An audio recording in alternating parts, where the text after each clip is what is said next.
మన దేశంలో బాల్య వివాహాలపై ఎన్ని కఠిన ఆంక్షలు విధిస్తూ ఉన్నా, ఎన్ని చట్టాలు తెస్తూ ఉన్నా, ఎక్కడో ఒక చోట చిన్న పిల్లలు పెళ్లిళ్ల పేరుతో బలవుతూనే ఉన్నారు.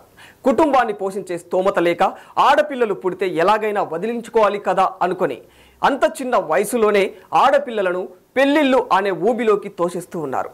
పెళ్లి అనే దానికి అర్థం కూడా తెలియకుండానే వారు కష్టాల పాలు కావాల్సి వస్తుంది.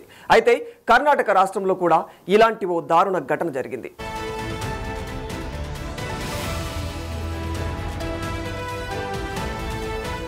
కర్ణాటక హోసూరుకు చెందిన ఓ 14 ఏళ్ల బాలికకు కర్ణాటకలోని కాలికుట్టై పర్వత గ్రామానికి చెందిన 30 ఏళ్ల కూలీ మాదేశ్తో వివాహం చేశారు తల్లిదండ్రులు. పెళ్లి చేసి ఆమెను బలవంతంగా కాపురానికి ఓ పశువును లాక్కెళ్లారు. ఆ 14 ఏళ్ల బాలిక స్థానిక పాఠశాలల్లో 7వ తరగతి వరకు చదివింది. ఆ తర్వాత ఇంటి వద్దే ఉంటుంది. నాకి పెళ్లి వద్దు అని మొర్రో మొత్తుకున్న బాలిక ఎంత చెప్పినా కూడా వాళ్ళు వినలేదు. అయితే వీరి వివాహం బెంగళూరులో జరిగింది. ఆ తర్వాత బాలిక తన స్వస్థలం తిమ్మత్తూరుకు వచ్చేసింది. అత్తారింటికి వెళ్లేందుకు నిరాకరించింది.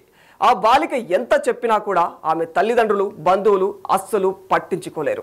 ఆ బాలికను పెళ్లి చేసుకున్న మాదేశ్, అతని అన్నయ్య మల్లేష్ ఆ అమ్మాయిని బంధువుల ఇంటి నుండి కాలికుట్టే గ్రామానికి బలవంతంగా తీసుకెళ్లారు. ఆ సమయంలో బాలిక అరుస్తూ కేకలు పెట్టిన వాళ్ళు వినిపించుకోలేకపోయారు.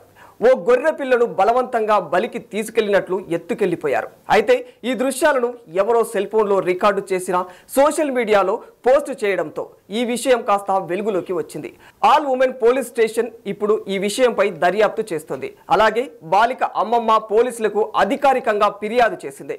ఇక బుధవారం పోలీసులు మాదేశ్, అతని సోదరుడు మల్లేష్, అతని భార్య, బాలిక తల్లి నాగమ్మ, తండ్రిని పోలీసులు అరెస్టు చేసి వారిపై పోక్సో చట్టం, బాల్య వివాహ చట్టంలోని వివిధ సెక్షన్ల కింద కేసులు నమోదు చేశారు.